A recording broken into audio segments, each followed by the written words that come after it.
앞뒤 좌우에 계신 분들과 함께 인사합시다. 사랑합니다.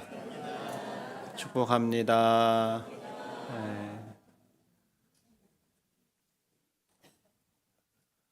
1925년 최순애라는 12살의 어린 여자아이가 있었어요.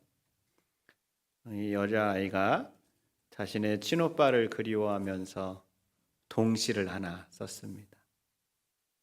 그 동시를 5년 뒤에 박태준이라는 작곡가가 그 시를 읽고 곡을 붙였어요.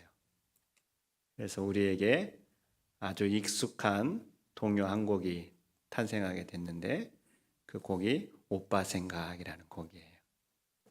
이 오빠 생각이라는 곡의 가사 기억나세요?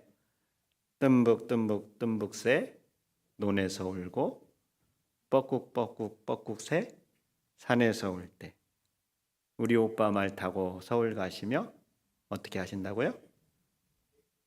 동요 모르세요? 비단구두 사가지고 오신다더니 그러죠? 12살 소녀가 자신의 오빠를 그리워하면서 쓴 시예요. 오빠가 비단구두 사가지고 올게 약속하고 서울로 올라갔는데 오빠가 왔어요? 안 왔어요? 안 왔어요. 그래서 언제 오나 그렇게 기다리는 마음을 잘 표현해 놓고 있죠. 요즘이야 뭐 핸드폰 있으니까 전화해가지고 오빠 어디야? 언제 와? 이렇게 물어보면 금방 확인할 수 있잖아요. 그런데 이때는 핸드폰도 없으니까 그냥 할 일 없이 언제 올지 모르는 오빠를 기다려야 하는 것이죠. 이처럼 정확한 때를 알지 못하고 기다린다라는 것은 참 쉬운 일이 아닙니다. 언제 올지 모르는 오빠를 기약 없이 이렇게 기다리는 소녀처럼 오늘 우리는 말씀에서 기다리는 사람들을 보게 되죠. 바로 집주인을 기다리는 종들입니다. 이 종들의 주인은 혼인집 잔치자리에 참석을 했어요. 혼인집 잔치자리에 참석을 했으니까 주인이 돌아오는 것은 확실한 사실이죠. 그러나 언제 돌아올지는 모릅니다. 요즘이야 뭐 결혼식이 결혼식장에서 30분쯤 지나면 이제 다 끝나잖아요. 그렇게 하고 필요한 식사하고 나면 그래도 1시간 정도면 이제 다 끝나니까 언제쯤 끝나고 돌아오겠다 이렇게 생각할 수 있죠. 그런데 예수님 당시의 이스라엘의 혼인 잔치는 그렇지 않았어요. 둘이가 결혼한다 그러면은 마을 잔치예요. 마을 잔치. 마을 잔치를 하는데 보통 3, 4일 이렇게 계속해서 혼인 잔치를 치르게 되고 길게는 일주일까지도 혼인 잔치를 치르기로 했습니다. 이 잔치 자리에 참석한 사람들은 신랑 신부가 돌아다닐 때마다 그들을 불러서 축복의 말을 해주는 거예요. 당신의 가정이 아주 하나님 안에서 행복하기를 원한다. 당신의 가정이 하나님께서 주신 생명의 수산들을 충분히 누릴 수 있기를 원한다. 이렇게 칭찬하면서 축복하면서 일주일 정도 시간을 보내는 거예요. 그러니까 종들은 주인이 언제 올지를 명확하게 알 수가 없는 거예요. 잔치자리에 참석한 주인도 내가 하루만 갔다가 와야지 이렇게 마음 먹고 갔다가도 지인들을 만나서 또 이야기를 하다 보면 하루 더 머물 수도 있고 또 이제 돌아가야 되겠다라고 이야기를 하면 지인들이 아이고 좀 더 있다 가세요라고 하면은 이틀이나 3일 또 더 유하다가 돌아가기도 하는 거죠. 그래서 이 주인을 기다리는 종들은 주인이 언젠가는 돌아오기는 돌아오는데 그때가 정확하게 알 수 없어서 기다리는 문제가 항상 발생하는 거예요. 요즘이야 우리가 몇 시에 들어가든 집에 현관문 비밀번호 누르고 내 집에 들어가니까 상관없잖아요. 그런데 이때 당시에는 대문 있잖아요. 대문을 딱 닫고 그 안에 문빗장을 지르잖아요. 그러니까 밖에서 문을 두드릴 때 그 안에서 문을 열어주지 않으면 들어갈 수가 없는 거예요. 그러니까 종들은 언제 돌아올지 모르는 주인을 위하여서 재빨리 문을 열어주기 위해서 깨어 있어야 되는 것이죠. 만약에 집주인이 돌아와서 대문을 막 두드리는데도 쿨쿨 잠을 자고 있으면 그 소리를 못 들으면 주인에게 문을 열어줄 수 없잖아요. 그건 참으로 큰 낭패가 아닐 수 없는 거죠. 그래서 종들에게는 언제일지는 정확하게 모르지만 반드시 돌아오는 주인을 기다리는 불확실함에 문제가 있습니다. 그리고 언제일지 모르는 주인을 기다리는 종들처럼 우리에게도 그런 불확실함에 문제가 있어요. 어떤 불확실함입니까? 예수님께서 우리에게 오실 것이다 라는 불확실함입니다. 예수님도 약속은 하셨어요. 내가 반드시 돌아올 것이다. 그러나 언제 오실지는 우리가 알 수가 없어요.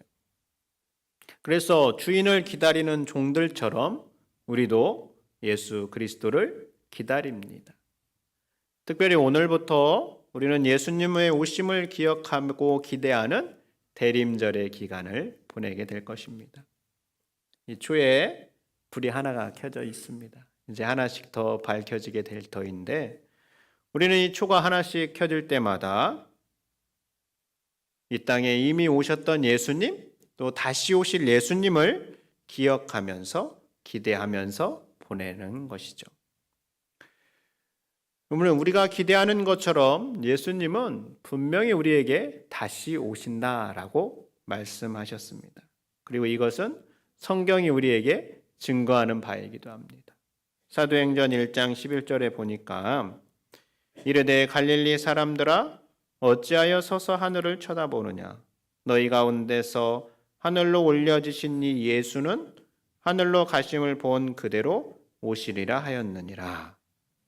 요한계시록 22장 7절에서도 또 말씀하고 있습니다. 같이 한번 읽어볼까요? 보라 내가 속히 오리니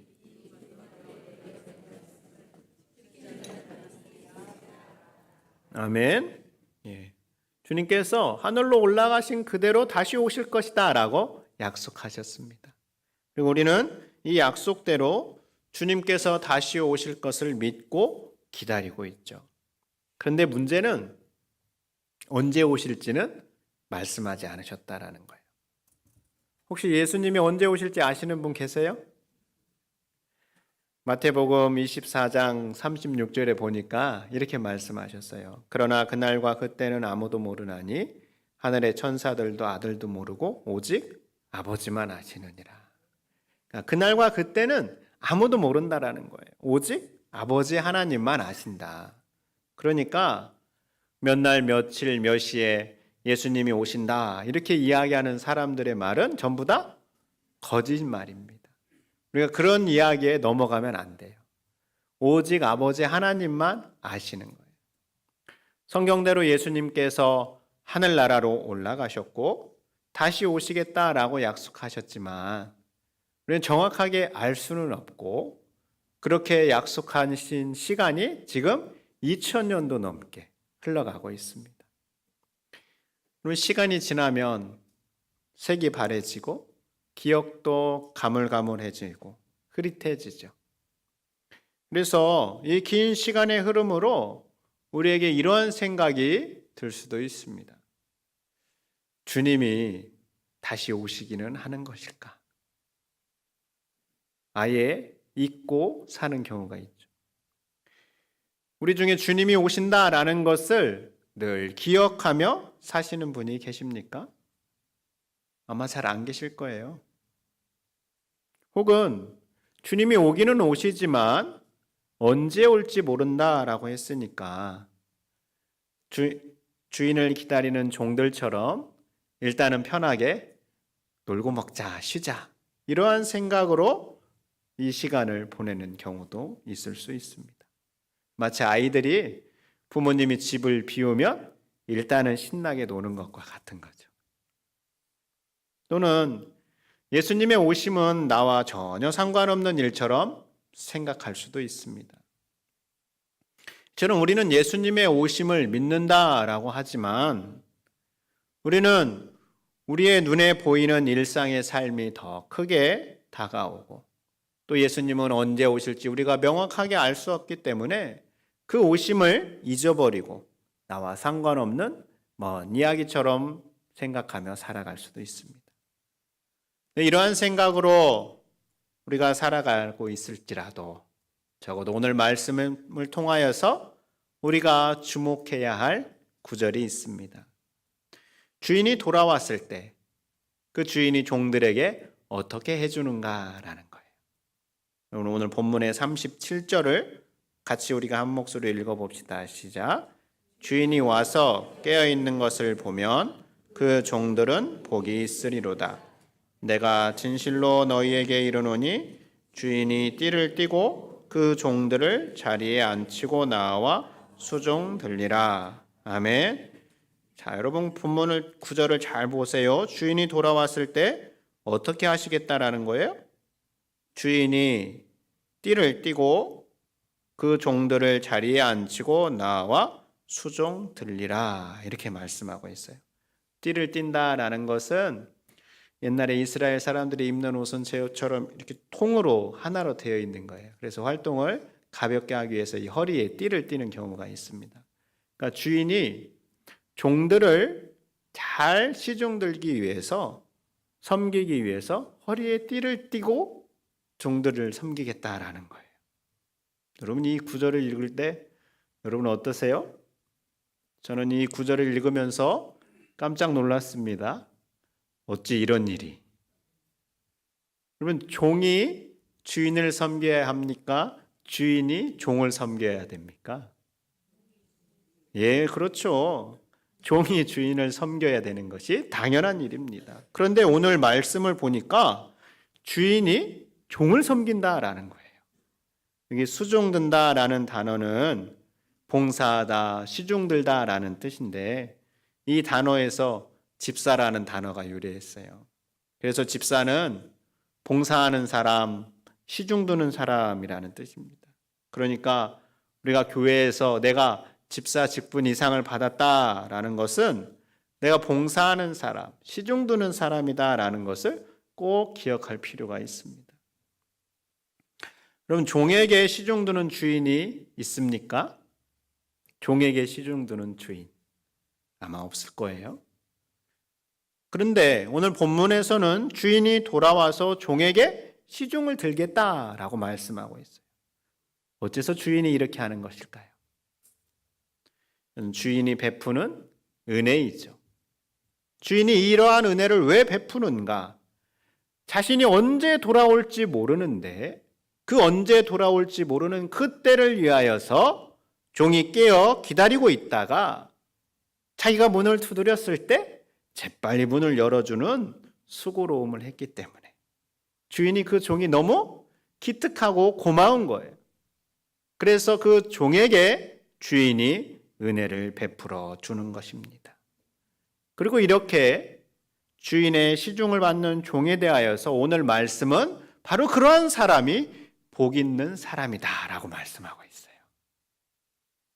그러면 성경이 복 있는 사람의 모습을 곳곳에서 이야기를 하잖아요.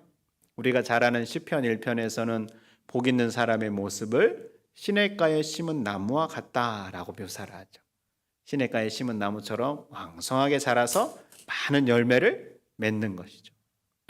또 모세는 이스라엘 백성들을 향하여서 이스라엘 백성 너희들은 정말로 복받은 사람들이다 라고 이야기를 해요. 어째서 복받은 사람들인가 보니까 하나님의 사랑을 그토록 무한하게 받은 민족이 없었다라는 거예요.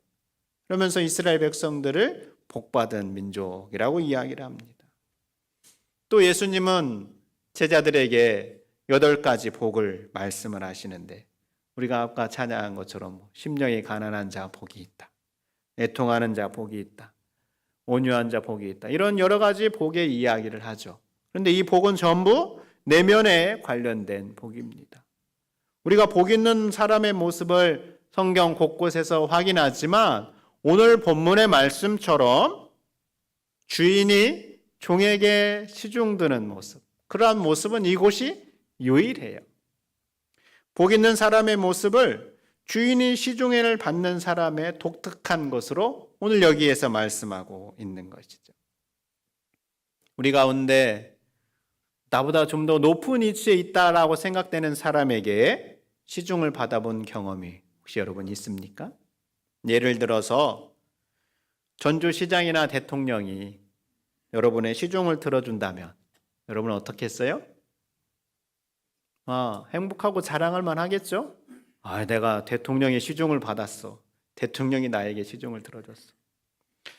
그런데 전주시장이나 대통령보다 더 높은 예수님께서 우리의 시중을 들어주는 놀라운 일이 일어난다라는 거예요. 목사님, 예수님이 우리의 시중을 들어준다는 얘기가 없는데 어떻게 이렇게 말씀하세요? 이런 의문이 들 수도 있는데요. 오늘 본문에서 잔치자리에 참여했다 돌아오는 주인은 예수님을 가리킵니다. 언젠가 오실 예수님을 우리에게 말해주는 것이죠. 물론 예수님은 이 땅에 섬김을 받으러 오신 게 아니라 섬기기 위해 오셨다라고 마가복음에서 말씀합니다. 그리고 그 말씀처럼 제자들의 발을 씻기는 섬김의 모습을 우리 가운데 보여주시죠. 그래서 예수님이 섬기시는 게 당연하다라고 생각할 수도 있습니다. 그러나 우리를 식탁에 앉히고 그 옆에서 시중드는 것은 정말로 충격적이고 은혜가 아닐 수 없다라는 것이죠. 그리고 이렇게 예수님의 시중을 받는 사람이 복 있는 사람이다라고 말씀하고 있어요. 저는 예수님께 시중을 받는 이 모습을 상상해 보면서 이 종들이 참 부럽다 이런 생각을 했습니다. 동시에 예수님의 시중을 받는 복 있는 사람이 되었으면 좋겠다라는 소원함이 생겼습니다. 어떻게 이렇게 예수님의 시중을 받는 복된 사람이 될 수 있을까? 종들처럼 깨어 있을 때 이러한 일이 일어난다라는 거예요. 저는 우리 모두가 종들처럼 깨어 있어서 어느 날 예수님께서 오셨을 때 예수님의 시중을 받는 복된 사람들이 될 수 있기를 바랍니다. 이를 위해서 우리가 깨어 있어야 돼요. 깨어 있어야 돼요. 이제 우리가 큰일 났습니다. 예수님의 시중을 받는 복 있는 사람이 되기 위해서 깨어 있어야 한다고 하니까 이제 오늘부터 우리가 잠을 못 잘 것 같아요. 계속 잠 안 자고 깨어 있어야 예수님의 시중을 들을 거 아닙니까? 그런데 이 깨어 있는 것은 우리가 육체적을 잠을 안 자는 것을 뜻하는 게 아니다라고 알고 있죠. 오늘 말씀에 깨어 있으라는 것은 영적으로 깨어 있으라는 겁니다. 그럼 영적으로 깨어 있다라는 것은 어떠한 의미일까? 이 깨어 있다는 것에 대해서 이명수 목사는 이렇게 설명을 합니다. 깨어 있다는 것은 세상 사람들과는 다른 삶의 방식으로 살아가는 것을 의미합니다. 세상 사람들이 허망한 것을 추구해 가면서 살아간다면 그리스도인들은 그들과는 반대로 하나님 나라와 그의 의를 추구하며 살아가야 합니다. 이런 삶의 방식은 세상적인 가치와 목적을 가지고 살아갈 수 없습니다. 이렇게 이야기합니다. 그러니까 깨어있다라는 것은 잠을 안 자는 게 아니라 우리가 다른 삶의 방식으로 살아간다라는 거예요. 세상에서는 한 개라도 더 가지려고 움켜진다고 할 때 우리는 4개, 2개가 있으면 그 한 개를 누군가에게 나눠주는 거예요. 4개, 1개만 있으면 어떻게 해요? 그 1개조차도 나눠서 다른 사람에게 줄 수 있는 삶의 방식으로 살아가는 것을 뜻한다라는 거예요. 사람들이 자신들의 이름을 높이려고 할 때 그리스도인들은 아주 낮은 자리에서 이름 없이 섬기는 것이다. 이러한 다른 방식으로 살아가는 것, 바로 이것이 깨어있다라는 의미라는 거예요. 또한 깨어있다라는 것은 삶의 이유를 분명하게 갖고 있다라는 의미라고 말하기도 합니다. 여러분의 삶의 이유가 무엇입니까? 우리의 삶의 이유는 다시 오실 예수님을 기다리는 겁니다. 언제 오실지 모르는 예수님을 기다리기 때문에 지금 현재 우리에게 주어진 삶의 자리에서 우리가 해야 할 일을 성실하게 감당하며 살아가는 것이죠. 마치 혼인잔치 자리에서 돌아오는 주인을 기다리는 종처럼 우리는 주님을 기다리면서 우리에게 주어진 이 삶의 자리에서 여러 역할들을 잘 감당하며 살아가는 겁니다. 이렇게 다른 삶의 방식으로 살아가는 것, 또 다시 오실 예수님을 향하여서 우리의 촉각을 곤두세우면서 현재를 살아가는 것, 바로 이것이 깨어있다라는 의미입니다. 그럼 이렇게 우리가 깨어있는 삶을 살아가려면 어떻게 해야 할까요? 소극적으로는 우리에게 있는 게으름과 유혹을 물리쳐야 합니다. 주인이 언제 돌아올지 모르니 종들의 입장에서는 어떻게 했습니까? 아마 두 가지 반응이 있겠죠.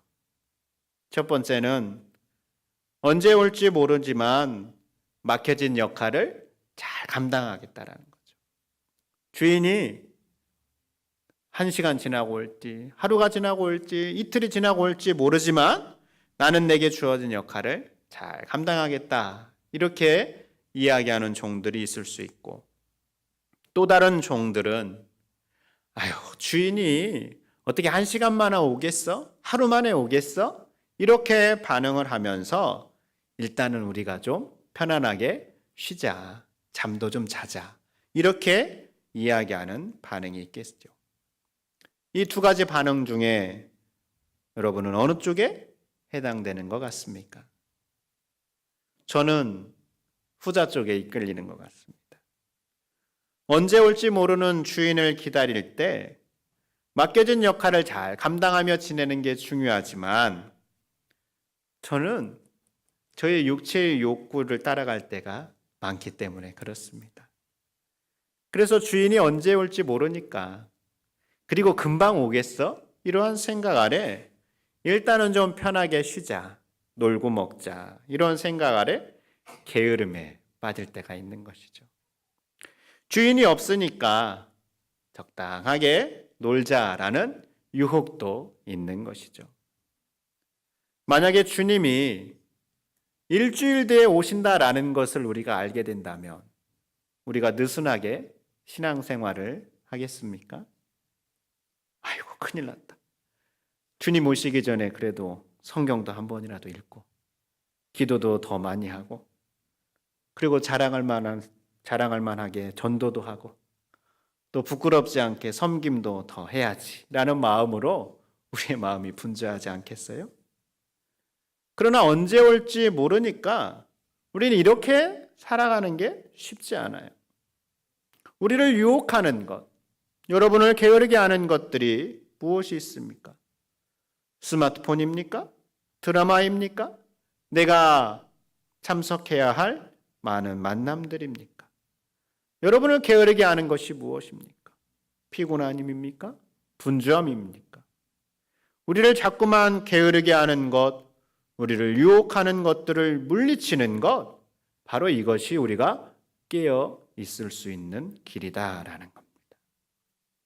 또한 적극적으로는 우리의 시선을 주님께로 향하는 것입니다.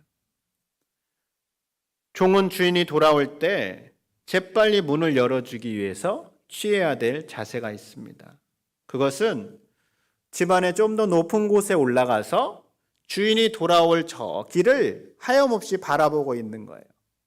그 길을 하염없이 바라보고 있다가 집주인이 멀리서 나타나면 높은 곳에서 그 길을 바라보던 종이 다른 종을 깨웁니다. 야, 일어나, 일어나. 우리 주인이 돌아오고 있어. 빨리 문을 열어줄 준비를 해. 이렇게 이야기를 하는 것이죠. 높은 곳에 올라서 주인이 오는 것을 바라보는 것처럼 우리도 다시 오실 주님을 바라보는 것이죠. 주님을 바라본다라는 것은 주님을 생각한다라고 이야기할 수 있습니다. 주님을 바라보고 주님을 깊이 생각할 때 우리는 깨어 있을 수 있습니다. 마치 이런 것과 같아요. 우리가 운전할 때 내비게이션을 많이 이용하잖아요. 내비게이션을 잘 바라봐야 우리가 그 안내를 따라서 길을 잃지 않고 갈 수 있습니다. 창밖의 풍경이 좋아서 한눈을 팔거나 다른 생각을 하거나 누군가와 이야기에 몰두하다가 내비게이션을 안 바라보면 우리는 다른 길로 빠질 수가 있습니다. 이처럼 우리의 시선은 언제나 주님께로 향해 있어야 합니다. 지금 여러분의 시선은 어디로 향하고 있습니까? 저도 제 시선을 사로잡는 것들이 있습니다. 그때마다 제가 기도의 자리에 나갈 때마다 주님께서 제게 이렇게 말씀하시는 것 같아요. 만기야, 나를 바라봐라. 나만 바라봐라. 다른 거 바라보지 말고 나만 바라봐. 우리가 이렇게 주님만을 바라볼 때 주님이 주시는 은혜로 우리가 깨어 있을 수 있습니다.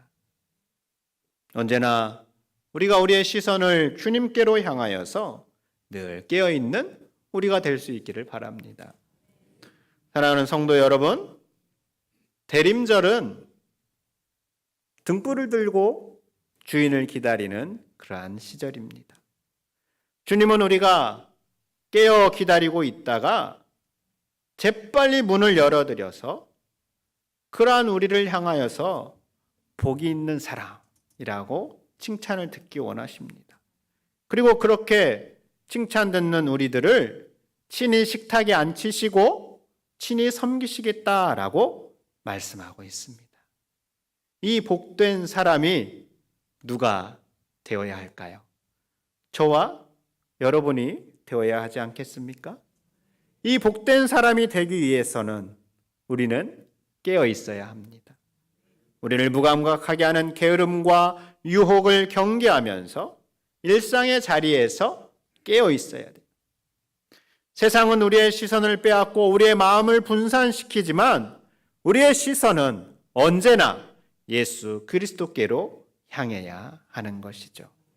이렇게 늘 깨어 있으므로 주님이 베푸시는 시중을 받는 복된 그 한 사람이 저와 여러분이 될 수 있기를 바랍니다. 하나님, 우리가 늘 깨어 있기를 원합니다.